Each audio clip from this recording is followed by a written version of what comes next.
Jadi di sini saya ingin menjelaskan materi saya, yaitu tentang laut.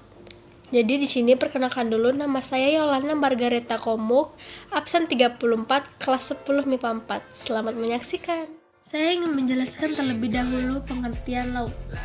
Laut adalah sebuah tubuh air asin yang besar yang dikelilingi secara menyeluruh atau sebagian oleh daratan.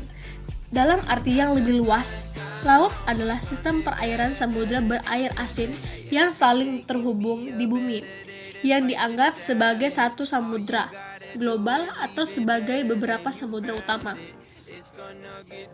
Berikut adalah contoh lautnya.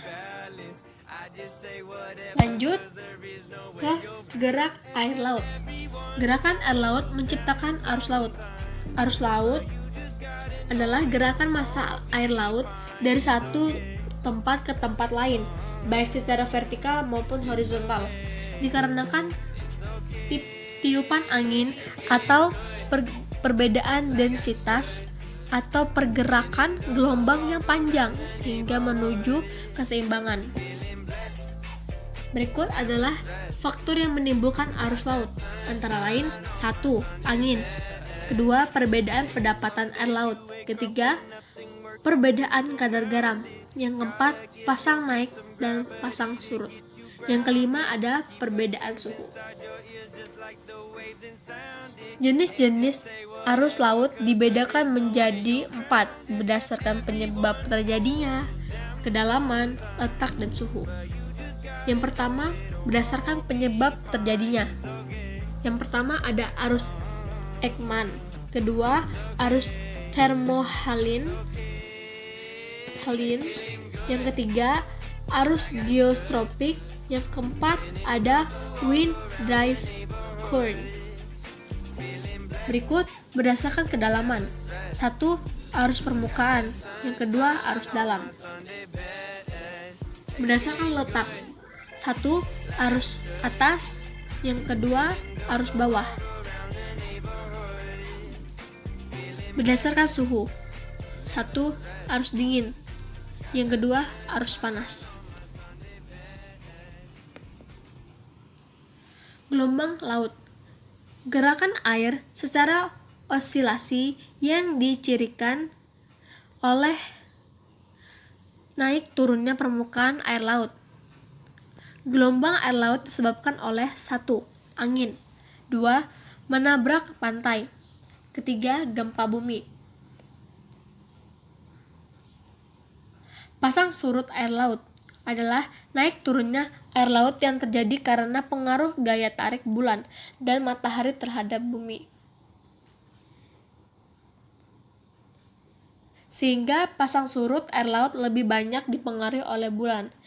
Pasang surut air terbagi menjadi 2, yaitu 1. Pasang purnama. Yang kedua ada pasang perbani. Yang berikutnya adalah relief dasar laut. Relief dasar laut adalah perbedaan tinggi dan rendah yang bentuk muka bumi di dasar laut. Dasar laut adalah permukaan bumi yang ada di dalam laut. Berikut bentuk-bentuk relief dasar laut. 1. Landas benua. Yang kedua ada palung laut. Yang ketiga ada gunung laut. Yang keempat ada ambang laut. Yang kelima ada shelf atau paparan benua. Yang keenam ada laut dangkal. Yang ketujuh ada laut dalam.